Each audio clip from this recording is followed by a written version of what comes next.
안녕하세요.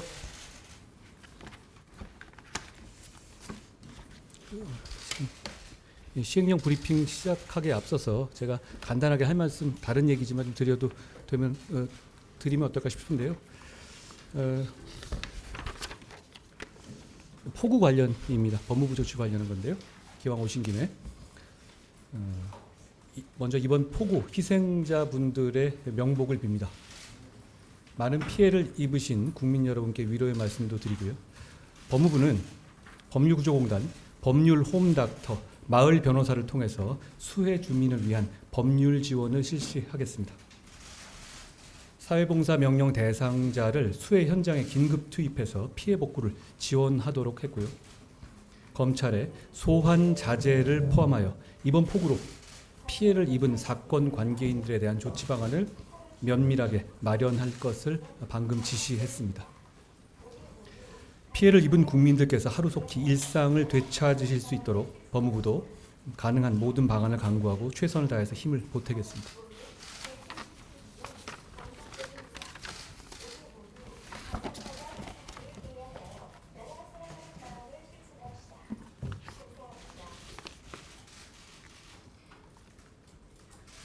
이제 시작할까요?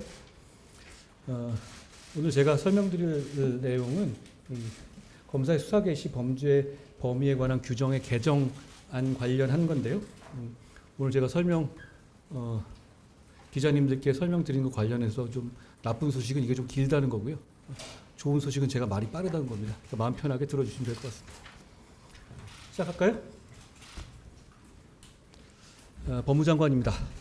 지금부터 법무부 소관 대통령령인 검사의 수사 개시 범죄 범위에 관한 규정 시행령 개정안 및 시행규칙 폐지안의 입법 예고 경과에 대해서 설명드리겠습니다.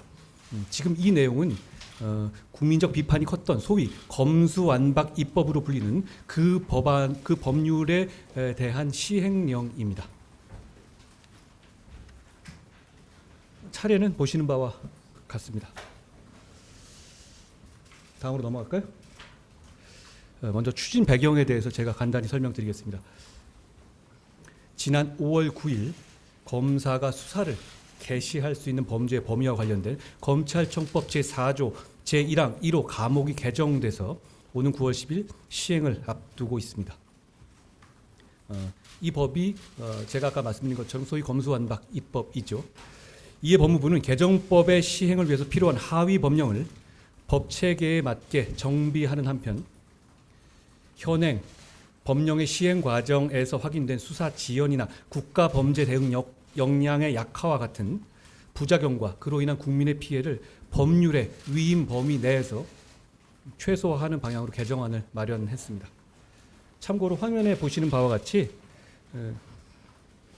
현재 수사 지연으로 인한 국민 피해가 심각한 상황이고요. 저건 이제 변협의 이 자료입니다. 73.5%의 사건 관계인이 수사가 지연되고 있다고 느끼고 있습니다. 그리고 2021년 현행 법령 시행을 전후해서 부패 범죄의 수사가 큰 폭으로 감소하였음을 통계적으로 확인할 수 있습니다. 다음으로 넘어갈까요? 다음으로 개정법상 검사의 수사 개시 규정 내용에 대해서 설명드리겠습니다. 검찰청법은 부패 범죄, 경제 범죄 등 대통령령으로 정하는 중요 범죄라고 규정하고 있습니다. 그래서 중요 범죄의 구체적인 범위를 정부가 대통령령을 통해서 설정하도록 위임하고 있습니다. 참고로 우리 헌법과 형사소송법을 비롯한 다수의 법률에서는 이와 유사한 방식의 규정을 하고 있는데요. 예시적 열거와 함께 구체적인 내용을 하위 법령에 위임하는 규정 방식을 채택하고 있고요. 이건 상당히 흔하고 일반적인 규정 방식입니다. 그러니까 해석도 역시 같은 방식으로 되어야 되겠죠. 예를 들어 보겠습니다. 헌법 제12조 제5항은 체포, 구속 통제 상대방에 관해서 가족을 포함한 구체적인 통제 상대방을 법률에서 구체화하도록 위임하고 있고 그 위임에 따라서 형사소송법 제200조의 6에서 그 헌법이 얘기하고 있는 등의 범위를 정해서 변호인이나 법정 대리인 등 헌법이 열거하지 않은 통지 상대방을 구체화하고 있음을 확인할 수 있습니다. 다시 한번 앞에 볼까요? 7로 다시 가볼까요? 무슨 취지냐면 저 취지가 체포동 구속을 당한 자의 가족 등 이렇게 돼 있죠. 그런데 그 취지가 저 앞쪽에 예시하고 있는 것에 한정하고 있는 취지는 당연히 아니라는 겁니다. 그렇기 때문에 형사소송법에서는 저 앞쪽에 예시하고 있는 사람들 외에 변호인 등도 이 하위 법령에서 구체화하고 있는 것이죠. 저희도 그러니까 법률에서 규정하는 내용이 예시와 위임이기 때문에 대통령령에서 그 범위를 정할 수 있는 겁니다.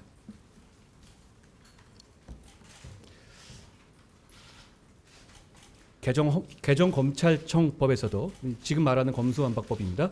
하위 법령인 대통령령에서 중요 범죄의 구체적인 범위를 정하도록 위임하였다는 취지인 분명합니다. 문구가 똑같죠? 국회가 만든 법률이 그렇게 돼 있는 건데 그 법률대로 하는 것을 뭐 시행령으로 법률을 무력화한다는 식으로 얘기하는 것은 법에도 맞지 않고 상식에도 맞지 않는 이야기입니다. 그리고 2019년 12월 검찰청법의 개정 당시 이런 방식, 그러니까 6대 범죄 등으로 이제 규정하기 시작한 처음의 범죄죠. 그 당시에 국회에서 스스로 밝힌 수정 이유를 한번 보겠습니다. 그때 뭐라고 말하고 있냐면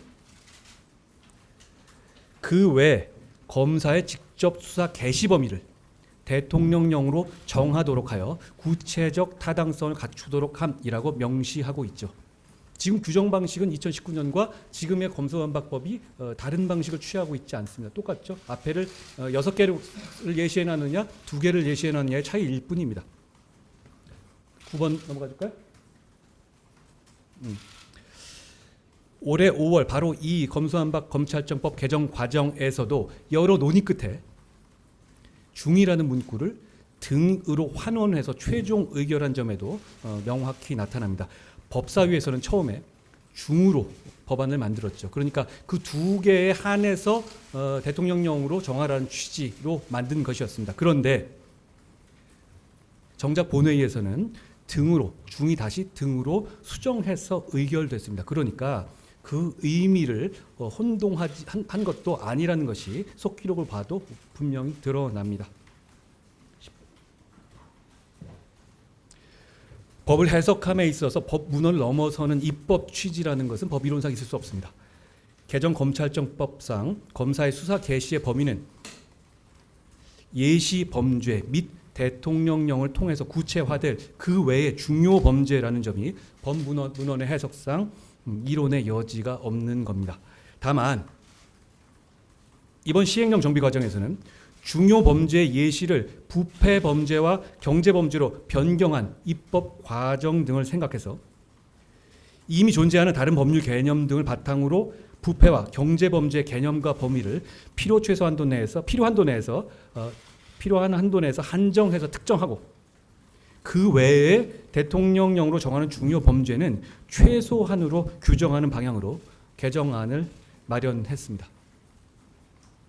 취지는 얼마든지 넓힐 수 있는데 넓히는 것을 국회 취지를 감안해서 2개 위주로 가고 그 외에 진짜로 필요한 부분만 최소한으로 붙이겠다 이런 이야기입니다. 이해하시겠죠? 11번 갈까요? 이어서 개정안의 구체적인 내용에 대해서 말씀드리겠습니다. 보도자료에 상세히 나와 있는 부분이긴 한데요. 지금 어차피 읽으실 시간이 잘 없을 테니까 제가 한번 설명드릴게요. 먼저 검사의 수사가 가능한 중요 범죄의 유형이 부패 범죄, 경제 범죄 등으로 변경됨에 따라서 국민들께서 납득하실 수 있는 부패 범죄, 경제 범죄 정의 규정을 마련했습니다. 그리고 이에 해당하는 구체적 범죄들을 별표를 활용해서 명확하게 특정했습니다. 기존에는 부패 범죄가 뭐냐, 경제 범죄가 뭐냐 이런 거에 대해서 정의 규정조차 없었거든요. 근데 이거 굉장히 모호한 개념이라는 거 이해하시겠죠? 저희는 이 모호한 개념을 어떻게 구체화했냐면 기존에 있는 법률을 법률상의 개념을 많이 원용했습니다. 예를 들어서 기존에 있는 법률이라든가 개념 중에서 부패 행위, 부패 범죄라고 하는 규정들이 있습니다. 거기에 포섭되는 부분들을 가져오는 방식으로 규정했다는 취지입니다. 설명드리겠습니다. 현행의 기존 시행령 기존 지금 현재 시행령이 부패범죄나 경제범죄에 대해서 합리적인 기준 없이 자의적으로 수사대상 개시범죄를 과도하게 제한하고 있습니다. 그런 반면에 저희 개정안에서는 이미 존재하고 있는 법령상의 부패, 경제 개념 등을 바탕으로 부패 경제범죄 유형에 해당하는 범죄들을 면밀히 검토해서 새로 시행될 법 체계에 맞게 개정안을 마련했습니다. 13번 갈까요? 부패 범죄의 경우에 부패 재산 몰수 특례법, 이게 우리 법이거든요. 몰수에 관한 건데 이 뜻은 이제 부패 재산이라는 부패 범죄에 쓰인 재산을 몰수한다는 그런 법이죠. 여기에 규정된 전통적인 부패 범죄를 비롯해서 직권남용 등 공무원의 직무와 관련된 부패 범죄와 청탁금지법 위반 등 공직자의 청렴 의무 위반 범죄, 불법적인 이익이 결부된 선거 관련 범죄, 각종 보조금 관련 범죄, 그리고 범죄 수익이나 자금 세탁과 관련된 범죄 등을 포함했습니다.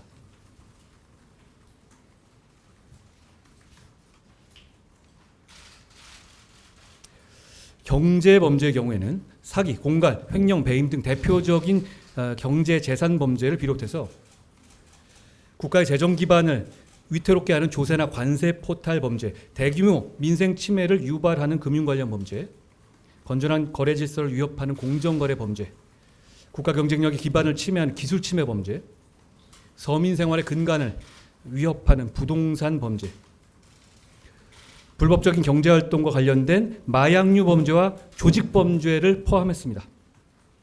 마약류 범죄와 조직범죄에 대해서 제가 말씀드리겠습니다. 특히 사회적으로 점점 더 큰 문제가 되고 있는 마약류 범죄에 대한 국가의 대응 역량을 강화하기 위해서 경제범죄인지 여부에 대해서 논란이 있을 수가 있는 단순 소지와 단순 투약 범죄는 제외하고 불법적인 이익의 취득을 목적으로 하는 마약류의 제조나 유통 관련 범죄를 경제범죄로 규정했습니다. 마약의 제조, 밀매 등이 그것입니다.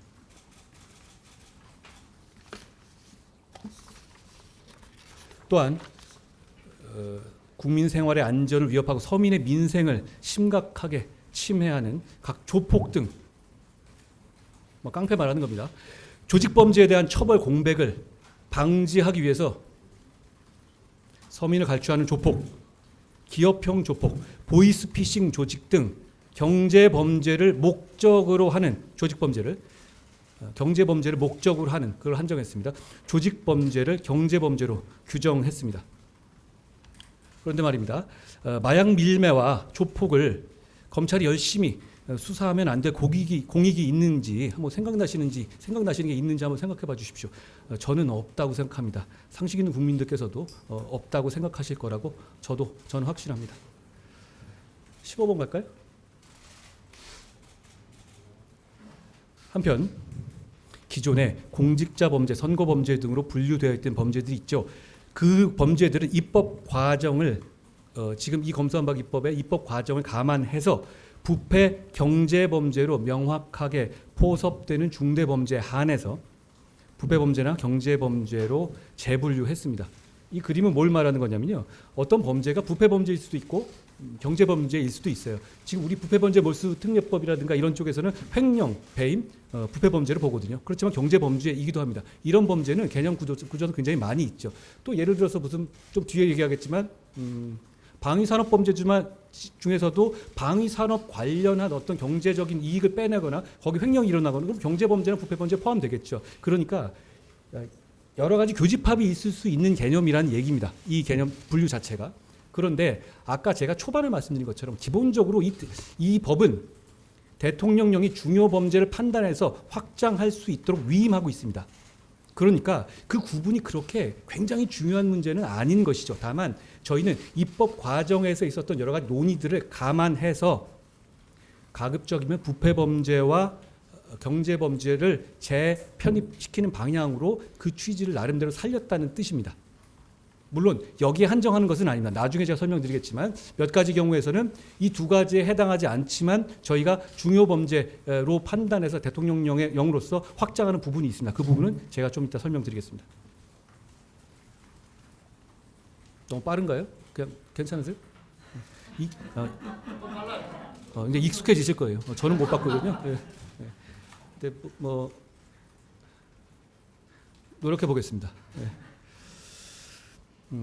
하나의 죄가 두 가지 이상의 범죄 유형에 해당하는 경우는 그러니까 많다는 말씀이고요. 그렇기 때문에 기존의 부패, 경제 범죄 이외의 유형에 속하는 것으로 편의상 분류된 범죄도 그 본질적인 성격에 따라서 부패, 경제 범죄로 재분류했습니다. 그러니까 지금 있는 분류들이 그렇게 무조건 논리적으로 논리 필연적인 분류는 아닌 것이에요. 그러니까 무슨 뜻이냐면 뒤에 제가 설명도 하겠지만 직권남용 같은 경우 지금 공직자 범죄로 들어가 있잖아요. 그런데 그거 지금 부패 범죄로 분류하고 있는 예가 굉장히 많아요. 2018년에 있었던 박상기 김부겸 합의에서 봐서도 부패 범죄 범위 내에 직권남용을 포함하고 있죠. 자, 설명드리겠습니다. 16번 갈까요? 예를 들어서 말이 나왔으니까 직권남용죄를 볼게요. 공무원이 권한을 남용해서 직무수행에 공정을 침해하는 범죄가 직권남용 범죄이죠. 본질적으로 이 범죄는 공직자가 범한 부패 범죄의 성격을 갖고 있기 때문에 개정안에서는 부패 범죄로 규정하고 있습니다. 현대의 부패 범죄는 큰 틀로 봐서는 돈을 받는 뇌물과 공직자가 공직을 팔아먹거나 공직을 남용하는 직권남용의 양대 축으로 운용됩니다. 그러니까 그 직권남용이 공직자 범죄이기도 하지만 부패 범죄에 해당하는 것에서는 저는 다른 특별한 불만이 없을 거라고 생각합니다. 자, 이건 그런데 이렇게 제가 자의적으로 뇌피셜로 판단한 게 아니고요. 직권남용의 경우에 기존에 있는 부패 방지 권익위법에서도 부패 행위라고 명확하게 규정하고 있고요. 그리고 지금 국민권익위 홈페이지를 보시면 아시겠지만 직권남용을 대표적인 구조적 부패 행위로 홈페이지에 명시하고 있습니다. 또한 2018년 6월에 발표된 박상기 김부겸 전 장관의 검경 수사권 조정 합의문에서도 명확히 직권남용을 부패 범죄로 분류한 바 있습니다. 그리고 우리나라도 가입해서 국회에서 비준한 이렇게 된 법률과 동일한 효과가 있습니다. UN 부패 방지 협약에서도 직권남용을 부패 범죄로 규정하고 있다는 말씀을 드리겠습니다. 17번 갈까요? 선거 관련 범죄에 대해서 말씀드리겠습니다. 공무원의 선거 관여, 공무원이 공직을 남용해서 선거에 관여하는 것이죠. 그리고 금권 선거 등 부패 범죄의 성격이 명확한 행위 태양을 한정해서 부패 범죄로 편입했습니다. 그러니까 공무원이 권한을 이용해서 선거에 개입하는 것은 직권남용죄 성격이 있는 것보다 그보다 더 나간 구성 요건에 해당한다고 볼 수 있겠죠. 그리고 공직선거 과정에서 직을 매매하는 행위, 부패 행위가 아니라고 누가 말할 수 있겠습니까? 이렇게 부패 범죄 성격이 명확한 행위 태양만을 한정해서 부패 범죄로 편입한 겁니다. 예를 들어서 무슨 허위 사실 공표라든가 이런 부분을 저희가 이 부패 범죄로 포함시키겠다는 취지가 아닙니다. 매수 및 이해 유도, 기부행위 등은 불법적인 이익이 핵심적인 범죄 성립의 요건이죠. 그리고 부패 행위를 수단으로 선거의 공정성을 침해하는 범죄이기 때문에 일부 선거 범죄는 이미 제가 아까 처음에 말씀드린 부패 재산 몰수 특례법상의 부패 범죄로도 규정되어 있습니다. 그러니까 선거 범죄면 부패 범죄 아니다 이런 얘기는 당연히 성립하지 않고 그건 기존에도 그래 왔습니다. 그리고 소위 말하는 그 검수완박법의 취지가 선거 범죄는 무조건 처벌받지 않을까요? 검찰 수사 받지 않을까요? 저는 그런 의미로 해석되지는 않습니다. 설마 그렇게 만들었겠습니까? 18번 가시죠. 다시 한번 17로 봐줄래요? 다 했죠. 18 갑시다.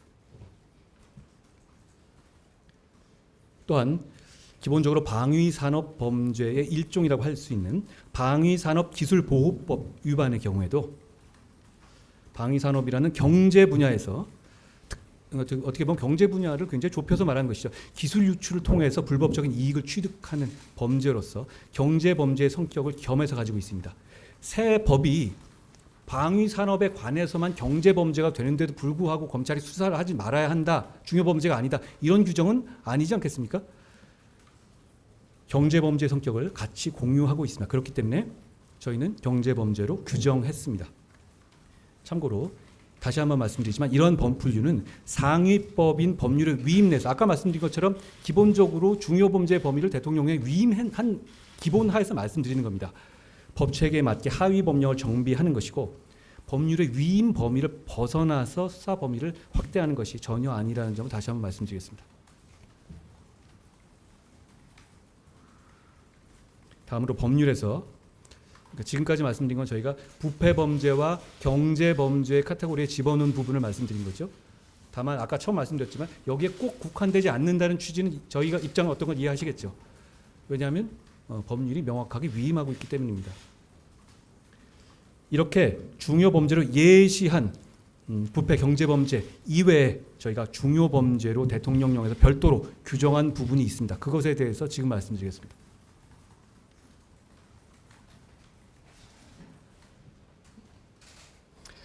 초반에 제가 설명드렸다시피 검찰청법 규정은 새 검찰청법 규정은 일정 유형의 중요범죄를 등 대통령령으로 정하는 중요범죄라고 규정해서 직접 열거한 두 가지 유형 이외에도 대통령령으로 다른 유형 두 가지 외에 다른 유형의 중요범죄를 구체화할 수 있는 권한을 명시적으로 대통령령에 위임하고 있습니다. 제가 반복하지만 이게 아주 기본적인 전제이기 때문에 반복해서 말씀드리는 겁니다. 제가 말이 빠르기도 하고요. 이건 법률 문헌상에 논란의 여지가 없는 것이라는 점을 다시 한번 말씀드립니다. 다만 미리 말씀드렸다시피 역시 반복입니다만 입법 과정에 있었던 여러 가지 상황들을 감안해서 저희는 그 중요 범죄를 별도 범죄를 무한정 추가하는 방식으로 가는 것이 아니라 부패 범죄와 경제 범죄라는 예시 내에 최대한 재분류하는 방식으로 정리하고 다만 보도자료에 보셨겠지만 사법 질서를 저하해야 하는 범죄 그리고 개별 법률에서 검사에게만 고발이나 수사 일을 하도록 규정한 범죄만을 부패 경제범죄 이외에 중요 범죄로 별도 카테고리를 뽑아서 규정한 겁니다. 어떤 입장인지 이해하시겠죠? 20번 갈까요? 먼저 무고죄나 위증죄와 같이 국가의 사법질서의 근간을 위협하는 범죄에 대한 처벌의 공백을 방지하기 위해서 사법질서 저해 범죄를 중요범죄에 포함했습니다. 참고로 지금 상황이 굉장히 이상한 규정으로 되고 있거든요. 현행 법령은 어떻게 되고 있냐면 현행 시행령에 따르면 경찰이 죄가 인정되지 않는다고 해서 검찰에 송치하지 않은 불송치 사건이 있습니다. 그럼 검찰에 지금 이제 안 보내버릴 수 있거든요. 죄가 안 되면. 이런 경우에는 고소인 등의 무고 혐의가 인정되더라도 검사가 수사를 할 수가 없습니다. 왜냐하면 사건 자체가 오지가 않으니까요. 반대로 경찰이 혐의가 인정된다고 송치된 범죄에 한해서만 검찰이 무고 수사를 할 수 있는 거죠. 그럼 경찰이 잘못 수사한 아주 일부 경우에만 무고 수사가 이루어질 수 있는 겁니다. 이게 이상하다는 것은 두말할 필요가 없을 겁니다. 생각해 보시죠. 무고죄는 본질적으로 죄가 안 되는 사안을 허위로 고소한 거잖아요. 그런데 정작 경찰이 죄가 안 된다고 판단해서 불송치하면 오히려 검사가 무고 수사를 할 수 없는 아이러니가 발생하는 것이고 이걸 우리가 몇 년 동안 해온 겁니다. 이걸 바로잡자는 것입니다. 이 시행령은 그걸 바로잡자는 거고요. 그리고 지금 대한민국에서 무고죄 처벌에 큰 공백이 생기고 있다는 것은 단순히 제 추측이나 어떤 저만의 이런 판단이 아니고요. 여기 보시는 통계상으로도 명확하고 심각하게 무고죄 처벌 공백이 생기고 있습니다. 분명히 드라마틱하게 줄어들지 않습니까? 2021년을 기점으로 무고 인지의 건수가 드라마틱하게 쪼그라들고 있는 사실이 통계상으로 분명히 보이시죠?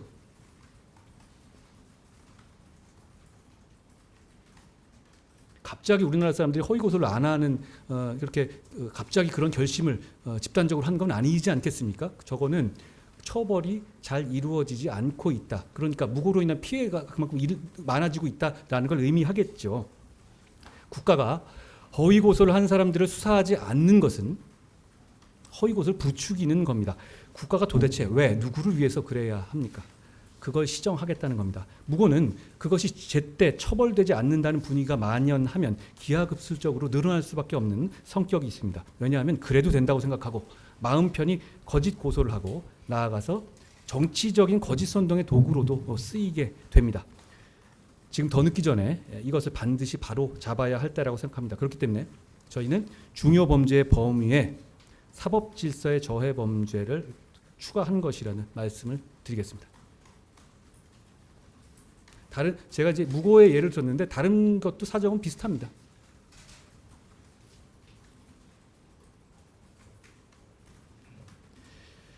그리고 개별 법률에서 국가기관이 오직 검사, 검찰총장에게만 고발이나 수사 의뢰를 하도록 하고 있는 경우가 있습니다. 그런 경우를 중요 범죄로 포함했습니다. 예를 들어서 이런 게 꽤 많거든요. 5.18 민주화 운동법이 그렇습니다. 그 이유는 검사를 고발 대상 기관으로 한정한 개별법의 취지를 존중하고 그 고발 등을 접수한 검사가 수사를 개시할 수 있는지에 대해서 혼동하거나 서로 논란이 있는 것을 방지하기 위해서 저는 이제 이 규정이 없어도 당연하다고 생각하는데 명확하기 위해서 시행령에서 해석상 논란의 소지를 차단하기 위해서 수사 개시를 할 수 있는 범위로 포함시킨 겁니다. 이 검찰청법이 다른 모든 기존에 있었던 특별법들을 무력화하는 것은 당연히 아닙니다. 그러니까 지금 야당에서 이렇게 검사에게만 고발할 수 있는 그런 거에 대해서 개정안을 냈겠죠. 그 뜻은 뭐냐? 개정안이 없으면 그 법이 유효하다는 뜻이겠죠.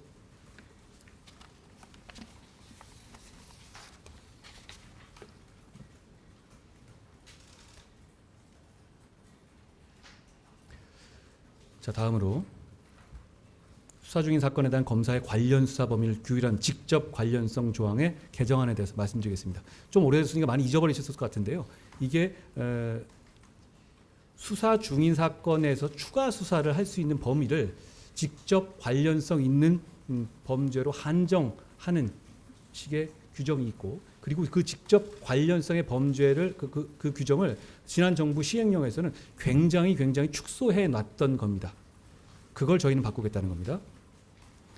검찰청법은 정작 검찰청법은 직접 관련성이라만 하고 있지 그 직접 관련성 있는 범죄의 의미를 한정하지 않고 제한 없이 허용하고 있습니다. 그런데 지금의 기존의 시행령은 그 범위를 자의적으로 지나치게 좁게 제한하고 있습니다.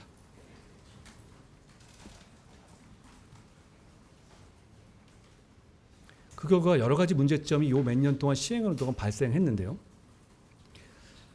검사의 즉각적인 수사를 통해서 하나의 절차에서 이미 송치된 사건 중에서 신속한 종결이 가능한 사건까지 경찰에 보완 수사를 요구하거나 이송할 수밖에 없게 함으로써 부당한 절차 지연에 따른 심각한 인권 침해를 유발하고 있습니다. 예를 들어 보겠습니다. 권력형 성범죄 사건의 피해자가 제3자로부터 2차 가해를 받은 사실을 검찰에 진술했다고 생각해 봅시다. 그럼 정상적인 경우라면 그 연장선상에서 계속 수사를 해 나가는 것이 피해자 구제에도 좋고 수사의 효율성으로 좋고 사건이 금방 처리되고 그리고 그게 또 그 사회적인 메시지를 줄 수 있지 않겠습니까? 그런데 지금 시행령에 따르면 그렇게 되면 검찰은 그 순간에 수사를 중단하고 경찰로 그 부분을 떼어내 이송해야 하고, 그리고 만약에 다른 사안으로 검찰이 보완 수사를 하다가 이 사람이 아니라 이 사람이 진범이다 라고 밝혀진 경우를 또 가정해 보죠. 이런 경우에도 수사를 중단하고 사건을 경찰로 보내야 됩니다. 물론 그 과정에서 증거가 인멸되고 진범이 도망가도 속수무책인 상황이 되죠. 그게 지금 현재 시행령의 현실입니다. 바꿔 마땅합니다.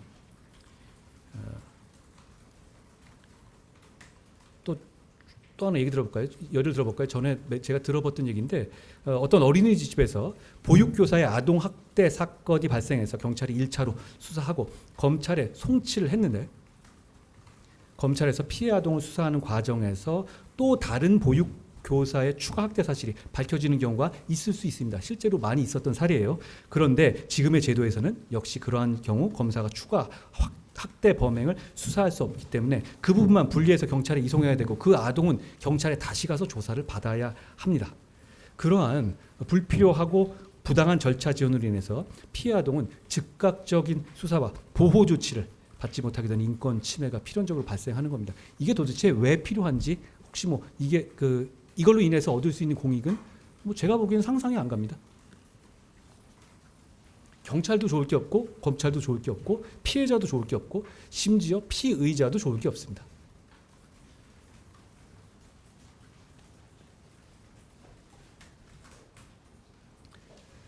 자, 이건 지금 저희가 문제의식인 거고요. 이런 국민의 피해를 최소화하기 위해서 이미 수사가 진행 중인 사건, 이미 진행 중인 사건이니까 개시된 사건을 말하는 게 아니에요. 그러니까 여기서 더 추가 수사하는 범인이 그렇게까지 협소하게 볼 이익이 없거든요. 그러니까 이미 수사가 진행 중인 사건과 범인, 범죄 사실, 증거가 공통되는 관련 사건은 기존 사건의 연장선상에서 검사가 계속 수사할 수 있도록 범위를 합리적으로 조정하는 방향으로 개정안을 마련했습니다.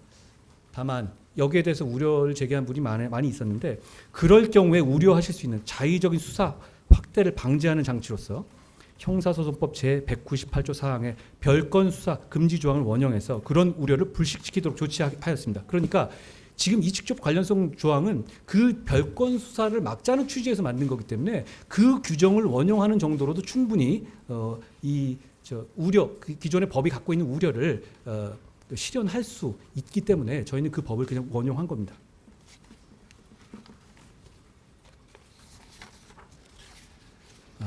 힘드시겠지만 많이 왔습니다. 거의 끝났습니다. 마지막으로 법무부령이 시행규칙의 폐지안에서 말씀드리겠습니다. 이게 법무부령이 있다는 거 모르시는 분도 있을 거예요. 도대체 법무부령이 왜 필요한가요? 대통령령이 있고 이것도 규정하면 되잖아요. 그런데 과거에 법무부령으로 이렇게 만들어 놓은 겁니다. 액수를 구분해서 5천만 원 이상만 해라. 뭐 이런 식으로요. 무슨 뭐 몇 급 이상만 해라. 재산 등록 의무자에 대해서만 하라. 이렇게 온 거죠. 현행 시행 규칙은 이 법무부령을 말하는 겁니다. 검찰청법에서 위임 규정을 두고 있지 않은데도 불구하고 중요 범죄 중에서 특정 신분이나 특정 금액 이상의 범죄에 대해서만 검사가 수사를 개시할 수 있도록 제한하고 있습니다. 이런 제한은 국가범죄대응역량의 필연적인 약화를 초래하고 수사의 진행에 따라서 범죄 사실이 변화하는 현장의 수사 현실에도 전혀 맞지 않습니다. 그리고 지나치게 복잡해서 전문가도 마찬가지 국민도 그렇고 예측 가능성이 없습니다. 예측 가능성이 없는 법은 사실 여러 가지 부작용을 초래할 수밖에 없거든요. 제가 봐도 모르겠는데요. 그럼 국민들은 더 모르지 않겠습니까? 예를 들어서 현행 제도상에서 보면 만약에 검사가 이거 5천만 원짜리 사건이다 라고 생각하고 수사 착수했는데 수사해보니까 500만 원이다. 이런 경우 어떻게 해야 됩니까? 이거 그냥 뭐 죄가 안 된다고 털어버려요? 아니면 그냥 검사가 기소해요? 어떻게 해야 되죠?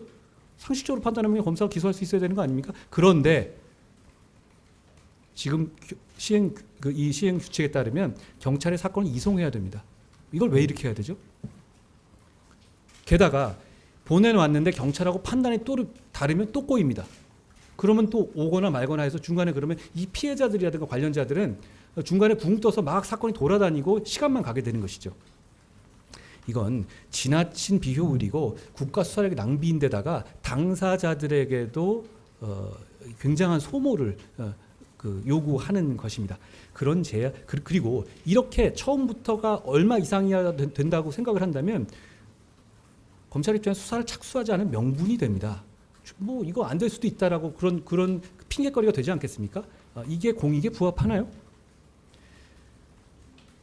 수사의 속성상 처음에는 되게 적은 액수에서 수사가 개시돼서 큰 액수로 발전하는 것 아니겠어요? 예를 들어서 500만 원짜리 범죄를 수사하다가 50억 범죄가 되는 겁니다. 그런데 지금 이 시행령은 아예 50억이 아니면 가지 말아라는 거잖아요. 500만 원 가지고 따라가지 말라는 거잖아요. 도대체 왜 이래야 하는 거죠? 이거는 제가 보기에는 필요성이 뭔지도 모르겠고 이 제안을 통해서 얻을 수 있는 공익이 뭔지 저는 떠오르지 않습니다. 혹시 아시면 말씀해 주시면 저희가 참고하겠습니다. 입법 예고 기관이니까 뭐 이 부분에 대해서 말씀하실 부분이 있으면 뭐 저희는 말씀 듣고 진지하게 경청할 용의가 있습니다. 이 결과 어떻게 되냐면 이렇게 이제 수사의 초기부터 범죄의 전모가 드러나는 경우는 오히려 드물잖아요. 여러분들도 언론 취재를 해봐도 아시다시피 예를 들어서 얼마만큼의 왁구가 되는 것만 들어가라? 그거 되겠어요? 하다가 늘어나는 거지. 그러면 그렇게 되면 어떻게 되겠습니까? 아예 보고를 안 하겠죠. 이만큼이 안 되는데 그럼 위에서는 잘라먹을 모티브가 확실히 생기는 거잖아요. 아 이러니까 뭐 이런다. 근데 이런 핑계거리를 서로 간에 공유하면서 복잡하게 만들 필요가 전혀 없는 겁니다. 이와 같이 수사의 초기부터 범죄의 전모가 드러나는 경우는 드물기 때문에 금액이나 신분으로 예를 들어서 신분이 낮은 사람으로 출발하다 보면 그 사람이 상납한 돈이 나오는 거지 갑자기 그러면 뭐 3급 이상이 갑자기 턱 튀어나옵니까? 그런 사건이 있나요? 제가 20여 년 해봤지만 저는 그런 걸 못 봤거든요. 그런데 제가 못 본 식의 유형을 기준으로 설정한다는 것 자체가 이러다 보니까 어떤 결과가 나오냐. 이 뇌물사범의 구속 현황을 보십시오. 이 추이가 우연일 수는 없잖아요. 드라마틱하게 줄어들고 있죠. 최근에 몇 년간에 의미 있는 뇌물 사건으로 누가 구속되거나 누가 실제로 수감되는 걸 보신 적 있으십니까? 보통 기자분들께서 그 법조에 취재하잖아요. 별로 없죠. 제가 기억이 안 납니다. 그런데 그게 갑자기 대한민국이 갑자기 부패가 사라진 겁니까? 그럴 리는 없지 않겠습니까? 처벌과 수사가 제대로 되지 않고 있는 겁니다. 이렇게 되면 부패 수사는 더욱 쪼그라들게 될 거고요. 사회적 강자의 범죄는 처벌받지 않고 방치될 거고 범죄를 저지르고도 처벌을 면한 그 범죄자는 서민과 약자를 더욱 착취하게 될 겁니다. 저희는 그것을 막고 국민들을 범죄로부터 최대한 보호하는 방안을 만들기 위해서 이 시행령과 지금 이 시행규칙의 폐지안을 만든 것이라는 말씀을 사적으로 드리겠습니다.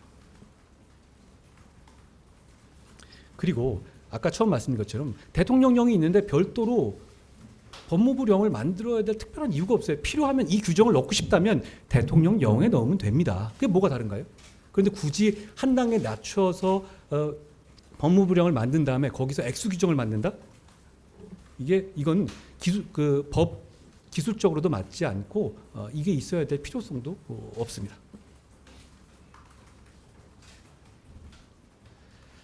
그래서 이 법무부령 그러니까 시행규칙은 아예 폐지하고 검찰청법에서 위임받은 중요범죄에 대한 내용은 시행령에서 별표까지 넣어서 이론적으로 규정하는 방향으로 개선하겠다는 것이 저희의 입장입니다. 이런 구조가 되는 거죠. 시행령 없어지고 더 심플한 구조로 가겠다는 겁니다.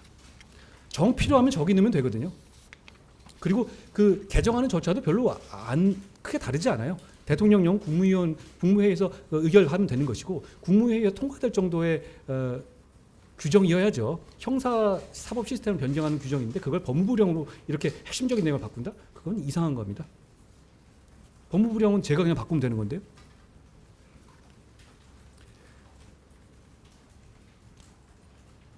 자, 많이 오셨습니다. 법무부는 이번 개정안을 마련함에 있어서 현행 법률의 범위 안에서 오로지 국가의 중요 범죄 대응 역량을 강화해서 국민을 범죄로부터 보호하고 사건 관계인의 인권 침해를 최소화하는 방향으로 그 목적으로 개선 방안을 검토했습니다. 한 가지 말씀드리고 싶은 것은 검찰은 범죄를 엄정히 수사해서 국민을 범죄로부터 지키는 것을 본질적 기능으로 하는 기관입니다. 중요 범죄에 대한 검사의 수사를 과도하게 제한해서 국가 전체 범죄 대응 역량이 약화되면 우리 국민과 사회가 얻게 되는 공익이 무엇인지 저는 묻고 싶습니다. 그런데 물론 이제 얻을 수 있는 공익은 제가 생각 안 나는데요. 중대범죄자는 처벌을 면하고 범죄로 인한 이익을 그대로 갖겠죠. 그런데 이걸 뻔히 보이는 상황에서 개선 조치를 안 하는 것은 저는 법무부로서 그 맡은 직무를 제대로 수행하지 않는 거라고 생각합니다. 이거는 입법 예고를 하는 것에 설명을 드린 겁니다. 조금 복잡하고 길잖아요. 그런데다가 옛날에 있었던 히스토리가 좀 복잡했었으니까 제가 설명을 드리는 게 국민들께서도 이해가 편하실 것 같아서 설명을 드린 거고요. 앞으로 이 시행령 개정안에 대해서 입법 예고나 의견 조회를 통해서 사회 각계의 의견을 폭넓게 청취하고 주시는 의견들을 진지하게 경청할 겁니다. 그래서 9월 10일 개정법이 시행돼서 그로 인해서 발생할 수 있는 국가적 범죄 대응 공백이나 국민 피해가 최소화될 수 있도록 제도 보완과 법 시행 준비에 만전을 기하겠습니다. 일각에서는 이거 저희가 권한쟁의 심판을 청구해 뒀잖아요. 저희가 이제 위헌이고 무효다라고 해서 해놨는데 이렇게 준비하는 이유가 뭐냐 이렇게 물을 수도 있는데요. 위헌 결정이 나기 전까지 이 법이 시행되었을 경우에 나올 수 있는 법의 공백과 국민의 피해를 최소화하기 위해서 만전을 기하는 것도 법무부의 임무입니다. 그런 차원으로 이해해 주시면 될 것 같고요. 새 검찰청법이 9월 10일부터 시행되면 국민들께서 피부에 와닿는 직접적인 영향이 있을 겁니다. 남의 얘기가 아닌 법이죠.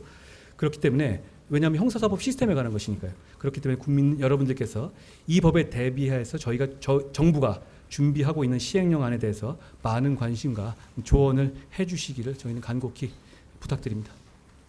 제가 드릴 말씀은 여기까지입니다. 고맙습니다.